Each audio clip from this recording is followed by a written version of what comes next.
The gravitational sensors had been screaming for 3 minutes before Adrian Vale realized they weren't supposed to do that. He'd been so absorbed in recalibrating the quantum flux compensators, a task that sounded impressive but mostly involved hitting things with a wrench in a specific order, that the alarms had faded into background noise, like the hum of the shuttle's engines or Sera'lin's occasional muttering in Kael'thari when the spectrometer refused to cooperate. Adrian, her voice cut through his focus, calm but edged with something that made his stomach tighten. "We have a problem." He looked up from the tangle of wires he'd been wrestling with and immediately understood why her ears had flattened against her skull. The view screen showed the Vale Nebula in all its violet and amber glory, gases swirling in patterns that had taken centuries to form. Beautiful, except for the part where space itself seemed to be folding in on them like a bad origami project. "That's not supposed to happen," he said, which was possibly the most inadequate observation of his career. Gravitational wave, rogue signature. Sera'lin's fingers flew across her console with practiced efficiency.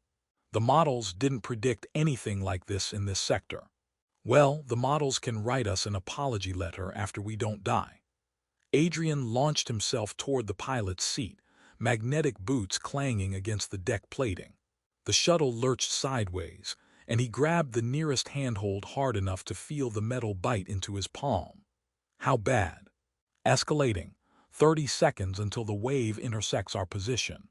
30 seconds. He'd once spent longer deciding between coffee or tea in the mess hall. The universe had a terrible sense of proportion.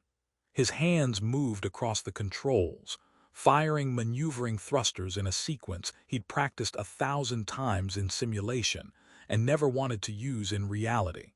The shuttle responded like a drunk elephant trying to ice skate. "We're not going to outrun it," Sera'lin said, her voice steady in that way that meant she was absolutely terrified but refusing to show it.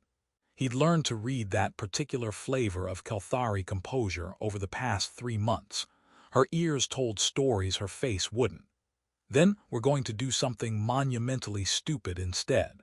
He killed the main engines and redirected everything to the shields. "Hold on to something, preferably something bolted down." The wave hit like the fist of an angry god. Reality twisted.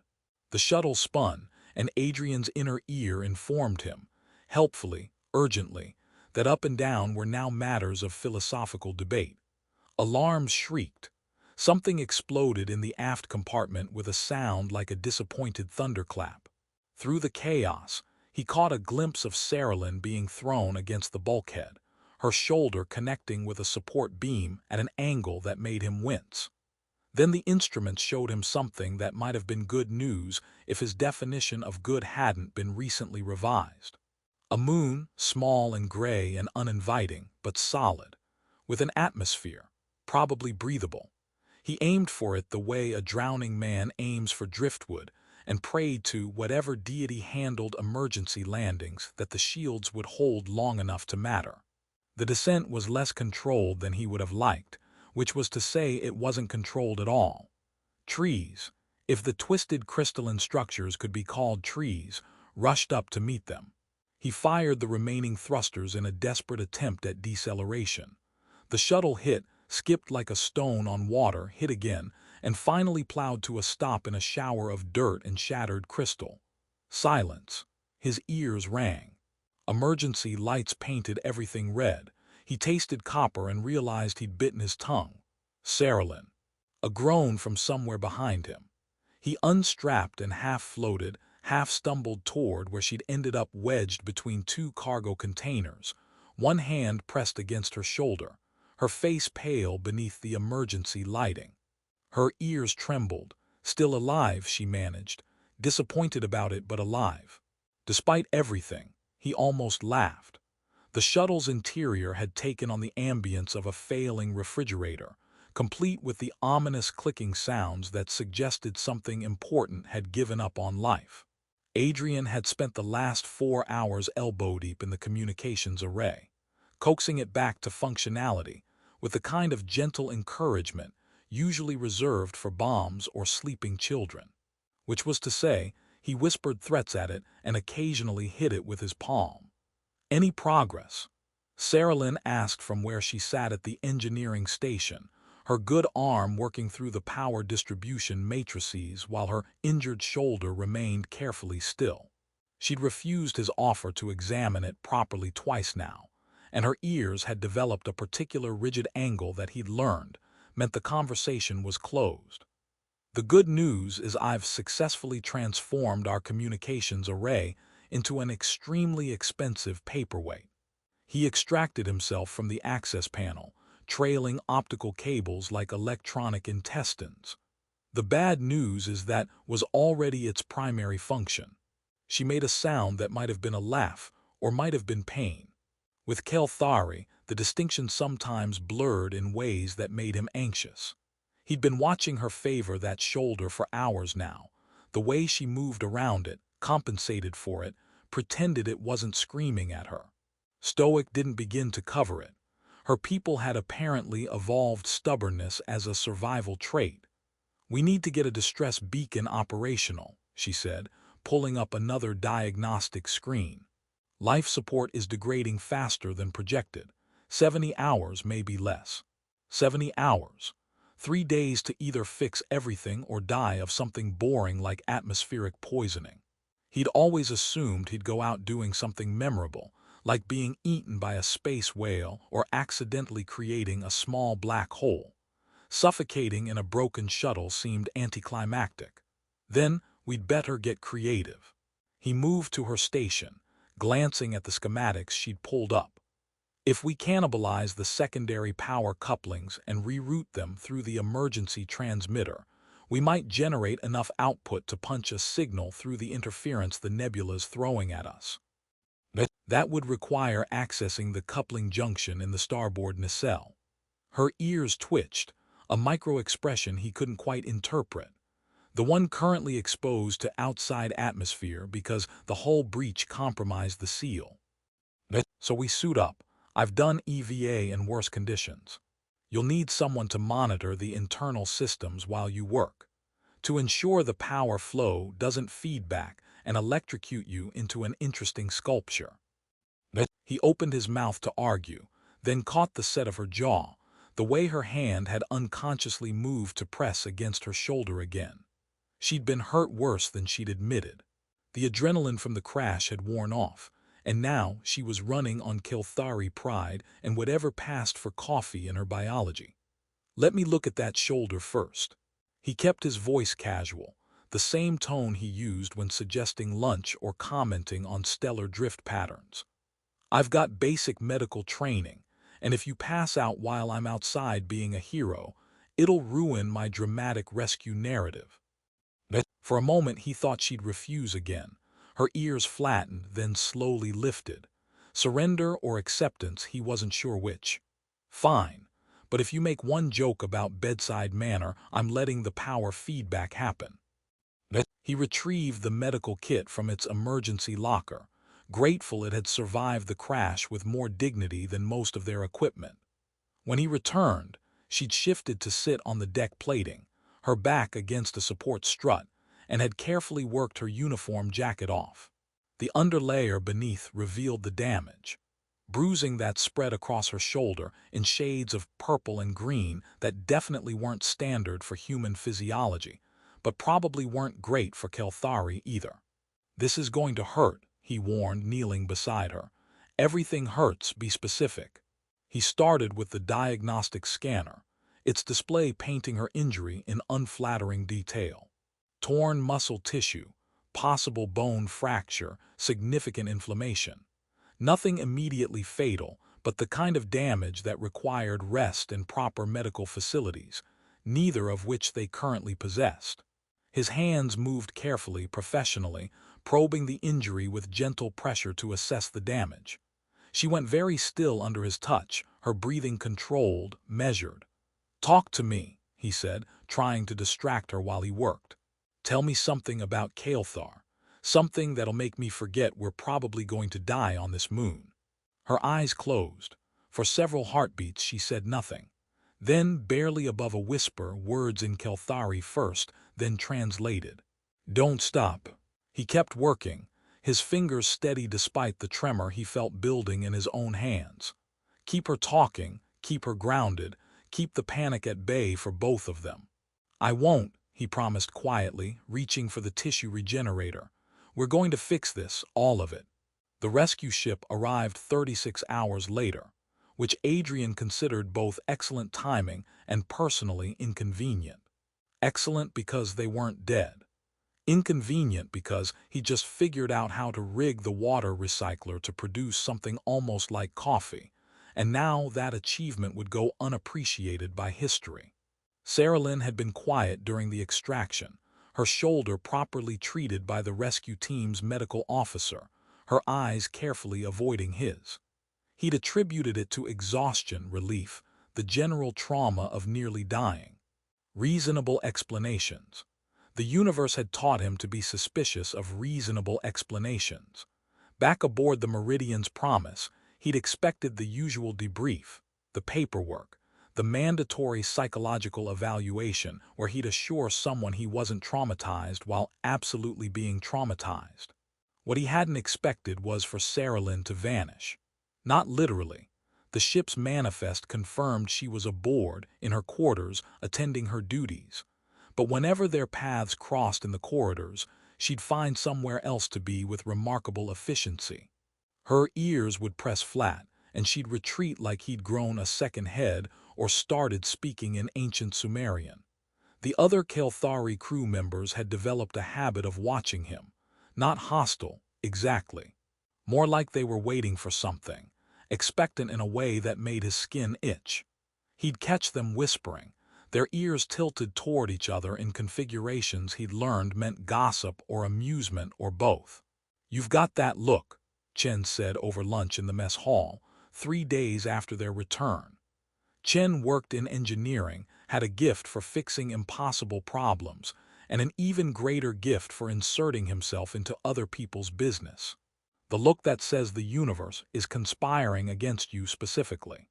The universe is always conspiring against me specifically. That's just Tuesday. Adrian pushed his food around his plate, synthetic protein again. The rescue had saved his life, but done nothing for his palate. "Have you noticed anything weird about the Kael'thari crew lately?" "Weird how?" "They keep looking at me, like I've done something."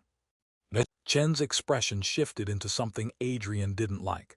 Amusement mixed with pity with a dash of schadenfreude. "Oh man, you really don't know." "Don't know what?" "Apparently you're off the market. Congratulations, by the way. Didn't realize you and Sera'lin were a thing." The protein substitute suddenly tasted even worse, which seemed physically impossible. "We're not a thing. We're colleagues, scientists. We crashed on a moon together." "That's not a relationship. That's an accident report."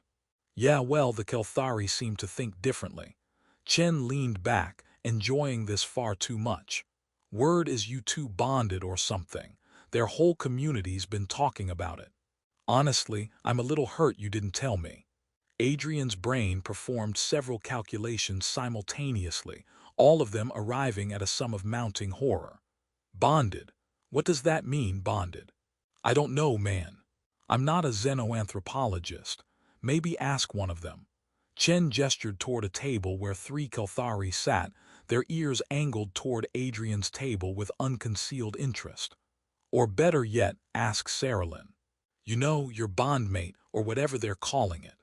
He left the mess hall walking faster than dignity allowed, his mind racing through every interaction on that moon, searching for the moment where he'd accidentally proposed marriage or signed a contract written in pheromones.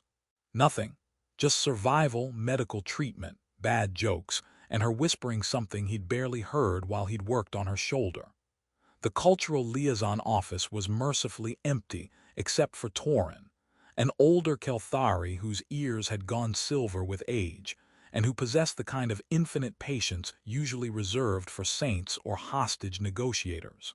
He looked up when Adrian entered, and his ears lifted in what could only be described as delighted recognition. "Dr. Vale, I was wondering when you'd visit." I need you to explain something to me. Apparently, I've done something culturally significant, and no one thought to mention it until now." Torin gestured to a chair. Adrian sat, feeling like a student called to the principal's office for crimes he didn't remember committing. "On the moon with Sera'lin, what exactly happened?" "She spoke the old words. You continued your care without rejection." Torin's tone suggested he was explaining something obvious, like gravity or why space was big. "Among our people, this is how bonding intent begins." Bonding intent. A declaration of desire for partnership. Not binding, but significant. A statement that both parties wish to explore the possibility of a life shared. Torin's ears angled forward, reading Adrian's face with uncomfortable accuracy. She spoke them knowing their weight. "You answered with action. This is how it has been done for millennia." Adrian's mouth had gone dry. "I didn't know. I thought she was just asking me to keep helping her, to not stop treating her injury." "And did you know what you felt while you cared for her, in that moment?" The question landed like a punch, because he had felt something, hadn't he? Something beyond professional courtesy or survival instinct. Something that had made his hands gentle and his voice soft and his chest tight with the fear of hurting her. "I need to talk to Sera'lin," he said quietly. Torin's ears lifted in approval. "Yes, I believe you do."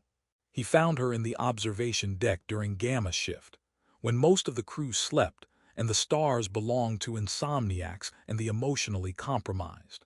She stood at the viewport, the Vale Nebula spreading across the darkness like spilled paint, and her ears tracked his approach before she turned. "Adrian." His name and her voice carried weights he was only beginning to understand. "I heard you spoke with Torin." "I did." He moved to stand beside her, maintaining careful distance, aware suddenly of every centimeter of space between them. "I'm sorry for not knowing, for stumbling into something sacred without understanding what it meant." Her ears flattened, then lifted in a gesture he'd never seen before, complicated, layered. "I'm the one who should apologize." I spoke those words knowing exactly what they carried, hoping, perhaps, that intent could bridge the gap where language failed. The nebula swirled beyond the viewport, indifferent to human and Kael'thari complications alike. He'd spent his career studying the mechanics of the universe, mapping gravitational fields and quantum probabilities, finding comfort in mathematics that behaved according to predictable rules. People were harder. People crashed shuttles into moons and whispered sacred phrases and ran away for 3 days because feelings were terrifying. "Why did you avoid me?" The question came out softer than he'd intended. "After we got back. If this bonding thing is what you wanted, why disappear?" She turned to face him fully, and he caught the tremor in her hands before she clasped them behind her back. "Because I realized what I'd done, placed this burden on you. A cultural tradition you never agreed to, expectations you never consented to carry. I thought perhaps if I stayed away you could forget. The others would stop watching. It would fade." "Does it work that way? Can it just fade?" "No." The admission seemed to cost her. Once the words are spoken and answered, they become part of the record, not legally binding but socially recognized. To pretend otherwise would be lying to our community. He processed this, turning it over like a complex equation. "So the entire Kael'thari population aboard this ship believes we're in some kind of proto-relationship, because I didn't stop treating your shoulder when you asked me not to." When you reduce it to those terms, it sounds absurd. Good, because it is absurd. He caught her wince and softened his tone. "But that doesn't mean it's wrong." Her ears lifted, cautious hope flickering across features she usually kept so controlled. "What are you saying?" "I'm saying that on that moon, when everything was broken and we were probably going to die, I felt something. Not because of your words or any cultural tradition I didn't understand. Just because you were you and I was terrified of failing you." He ran a hand through his hair, a nervous gesture he'd never quite outgrown. "I've been thinking about that for 3 days, about what it meant, what it means." "And what does it mean?" "I don't know yet. which is terrifying in a completely different way than gravitational waves. He managed something approximating a smile, but I'd like to find out if that's allowed. If your bonding tradition has room for an idiot human who accidentally proposed without knowing the language. She moved closer, close enough that he could see the silver flecks in her eyes. The way her ears had shifted to an angle that Torin would probably identify as cautiously optimistic. Our tradition is not a cage, Adrian. It's an invitation. A beginning, not an ending. There are stages, steps, places where either party can pause or withdraw. It acknowledges that knowing whether hearts align requires time. How much time? However much we need. There's no schedule for understanding another person. Relief flooded through him, loosening tension he hadn't realized he'd been carrying. So if I asked you to dinner, just dinner. In the mess hall with the terrible synthetic protein and the coffee that tastes like regret, would that be an acceptable first stage? Her ears lifted fully and he finally recognized the expression. Joy, simple and unguarded. Just dinner. Just dinner. So we can figure out if I'm capable of not misunderstanding you, which seems like a useful skill if we're going to be exploring this whole bonding, intense situation. That seems reasonable. Great, good, excellent. He was babbling now, nerves catching up with the moment. Fair warning, I'm going to be terrible at this. The relationship part. I'll make inappropriate jokes and forget important dates and probably accidentally insult your entire culture at least twice. I know. She reached out, her hand finding his with surprising certainty. I've worked with you for 3 months. I'm aware of your limitations. That's possibly the least romantic thing anyone's ever said to me. Romance is overrated. I prefer honesty. They stood there, hands linked.